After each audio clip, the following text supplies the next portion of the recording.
4 PM news network में दोस्तों आपका स्वागत है। मैं हूं आपके साथ राशिद ज़हीर। प्रधानमंत्री जी बिहार गए थे, कल आपको तमाम खबरें मिल चुकी हैं। नीतीश कुमार ने भी अपनी बातों को कहा बड़े थके हारे अंदाज में, लेकिन दो बातें जो पूरे प्रोग्राम के अंदर निकल कर आई हैं उन्हें सुनकर आपको थोड़ा अचरज होना चाहिए और होगा भी। नीतीश कुमार ने खुद ही ये डिक्लेयर कर दिया कि बिहार का अगला चुनाव दरअसल मोदी जी की अगुवाई में लड़ा जाएगा। और प्रधानमंत्री जी ने अपने तमाम वक्तव्यों में एक बार भी ये नहीं कहा, जैसे शिंदे के बारे में कह दिया था महाराष्ट्र में कि उनकी अगुवाई में लड़ा जाएगा, वही चीफ मिनिस्टर होंगे। नीतीश कुमार का उन्होंने नाम भी नहीं लिया है तो अपनी अपनी योजनाओं का लिया है। और नीतीश कुमार का अगर कहीं जिक्र किया तो अपने दोनों डिप्टी सीएम जो उनके विजय सिन्हा और सम्राट चौधरी हैं उनका भी कर दिया।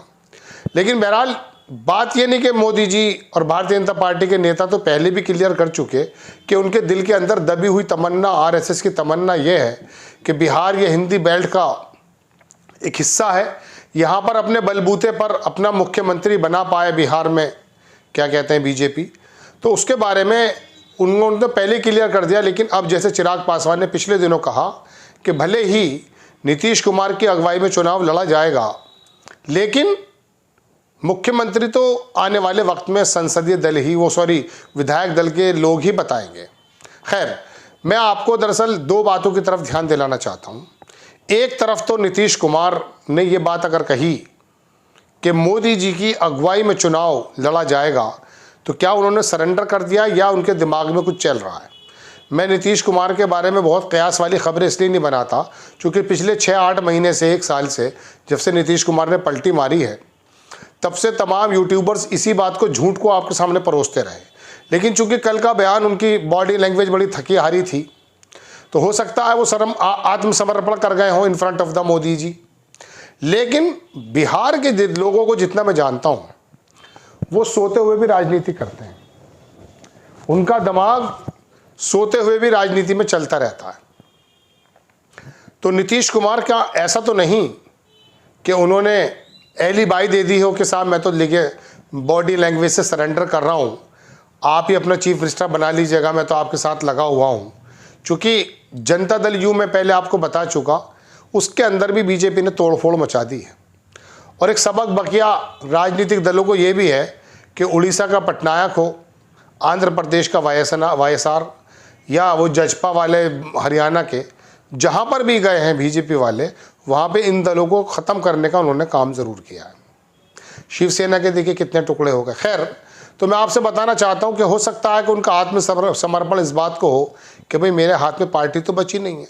लल्लन सिंह हो या वो झा साहब हों, सारे भारतीय जनता पार्टी के गुण गाते हैं, हो सकता है आत्मसमर्पण हो। लेकिन तस्वीर का दूसरा मुद्दा ये भी है कि नीतीश कुमार बिहार के चीफ मिनिस्टर हैं।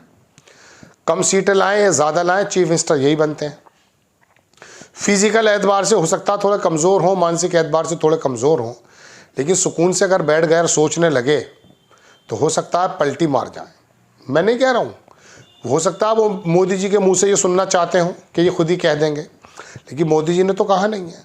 तो अब या तो नीतीश कुमार अपने जीवन का आखिरी कोई एक्शन उठाते हुए, जो उनकी आदत से मुताबिक लगता भी है, कोई ऐसा बड़ा कदम उठाएंगे कि बिहार का चुनाव वैसे तो देश भर की चर्चा बनने वाला ही है, लेकिन नीतीश कुमार अगर जाते जाते आखिरी बॉल पे छक्का मार गए तो वाकई बीजेपी अवाक रह जाएगी। एक तो है ये।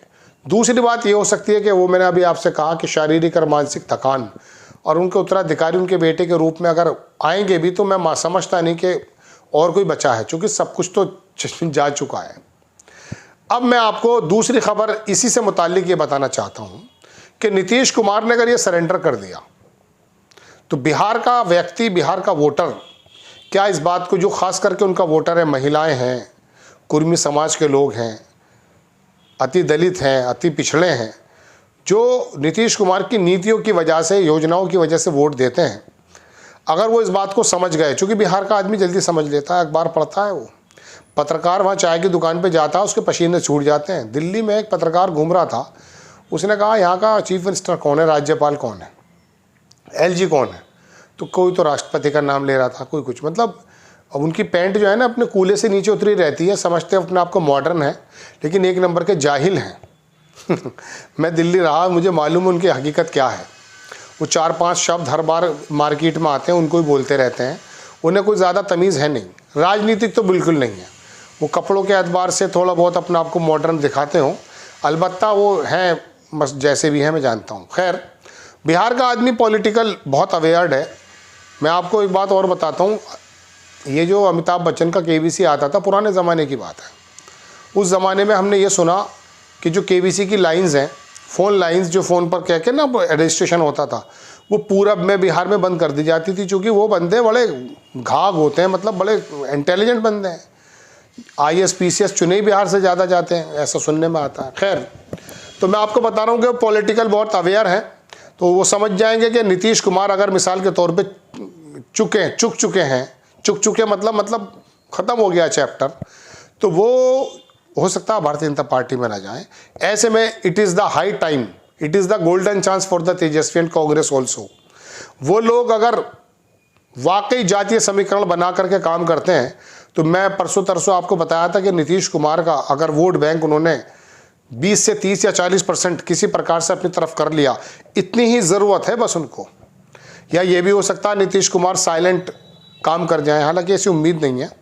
तो यहाँ गोल्डन चांस है कांग्रेस और तेजस्वी यादव की पार्टी को कि वो नीतीश कुमार के इस वोट बैंक को, जो नीतीश कुमार से थोड़ा सा आजिज़ आकर इधर आ सकता है, और वो अगर जातीय समीकरण कैंडिडेट शानदार बना दें।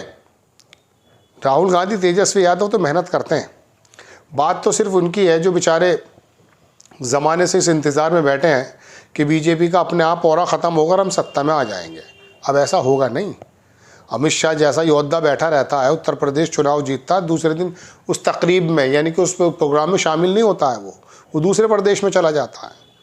वो 365 दिन और 24 घंटे काम करने वाली पार्टी है।